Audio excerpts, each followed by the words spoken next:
Hi mga mare! Welcome back ulit sa aking kusina, and for today's video ay samahan nyo naman akong magluto nitong napakasarap at talaga namang napaka-spicy na adobong isaw ng baboy. Napakadali nga lang din itong lutuin mga mare. Una nga ay nagpainit na ako ng pan, tapos naglagay lang ako ng konting mantika, and then sabay na nating gigisahin yung ating sibuyas at bawang. At gisahin lang natin yan mga mare hanggang sa lumabas na po yung aroma nito.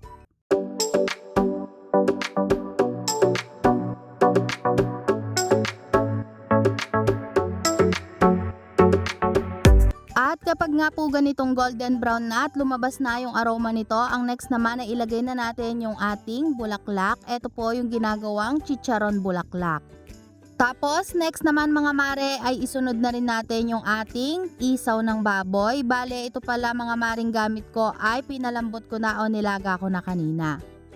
At gigisahin lang natin yan mga mare ng mga ilang minuto at hihintayin lang natin hanggang sa medyo matusta ng bahagya itong ating isaw ng baboy.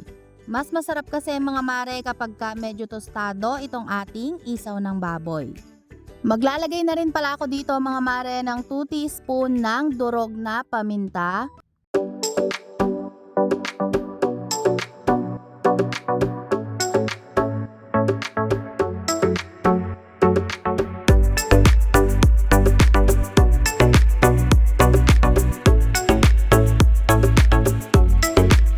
At pagkatapos naman po ng ilang minuto na paggigisa, naglagay din ako dito ng dahon ng laurel at tuloy pa rin tayo sa paggisa mga mare. At kapag nga napansin nyo na medyo toasted na yung iba dito sa ating mga isaw ng baboy, pwede na nating ilagay dito yung ating suka, and then ilalagay na rin natin yung ating soy sauce.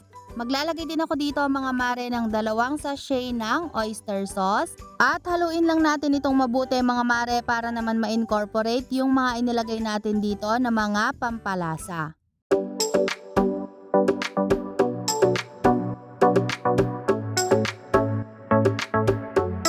At after natin yung haluin mga mare, naglagay lang ako ng siling labuyo. Kung hindi kayo mahilig sa maanghang ay pwede nyong skip tong part na to. At takpan muna natin yan mga mare ng 3 to 5 minutes. After 5 minutes mga mare, i-check natin kung okay na itong ating adobong isaw.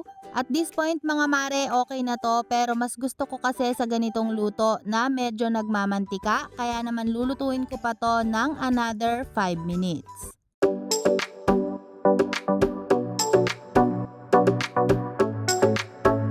Maglalagay din pala ako dito mga mare ng asukal at konting seasoning granules. Optional lang naman po ito, kung ayaw nyong maglagay ay okay lang din.